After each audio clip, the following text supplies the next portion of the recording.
What's good, YouTube? It's Zach, and today, yes, we got NFC West record predictions. Hope everyone's having an amazing day so far. So these final 12 teams, there's only 5 days until the start of the NFL season, so I'm gonna have to do the last three divisions all in one video. I do apologize, but there's just been a lot going on. No excuses, but I need to get my predictions out there. So let's take a look at the NFC West. Coming in first place in the NFC West, I have the Los Angeles Rams.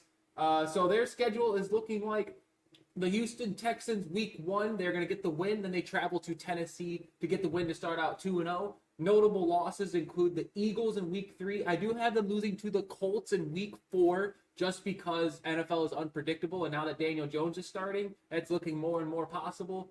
I have them losing to the 49ers on the road in week 10, then dropping games to Tampa, Carolina, and then the Cardinals week 18. I do have the Rams finishing in first at 11-6.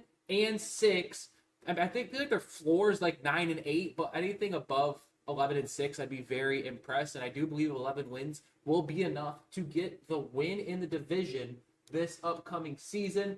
Finishing in second place in the NFC West, I'm going with the Arizona Cardinals. That is correct. Kyler Murray and Marvin Harrison Jr. are going to have an amazing connection this season.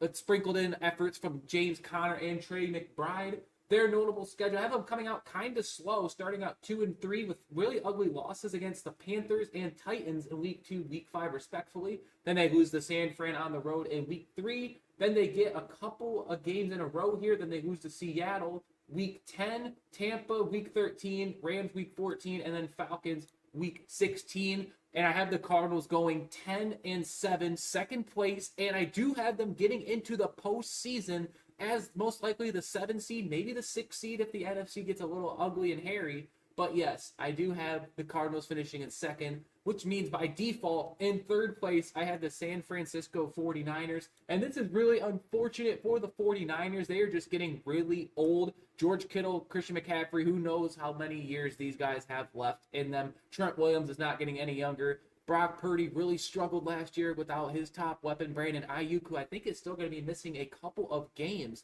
to start this season. And the 49ers, I have them finishing 9-7-1. I always predict one tie in every single prediction video, and I had the Falcons and 49ers tying. That's right. You'll be hearing about the Falcons, and we do NFC South predictions in a couple of days. I have them tying week 7 just because it seems like a Falcons thing to do. They'll probably have like a 7-point lead entering the fourth quarter. The Niners are going to rally back, tie the game, and they each will probably kick a field goal in overtime, and it's going to result into a tie. But 9-7-1 will not be enough to make the postseason.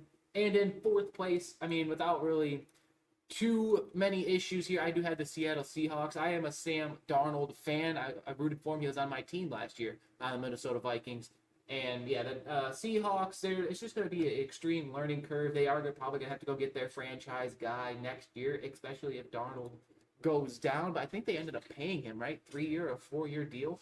But I have the Seahawks finishing at 7-10. This is going to be a very even division. I mean, if Sam Darnold gets hot behind a good offensive line, but that's the thing, the Seahawks don't have a good offensive line. Maybe if Kenneth Walker could come back to Michigan State form. But that's all I have for you guys today. I have the Rams finishing first, Cardinals second, both of those two making the playoffs. Niners just missing out in third, and then the Seahawks finishing in fourth place. But let me know what you guys think down in the comment section below. And thank you guys so much for the recent support. I hope you guys all have an amazing day. Other than that, it's been Zach. I'll see you all in my next video. Peace.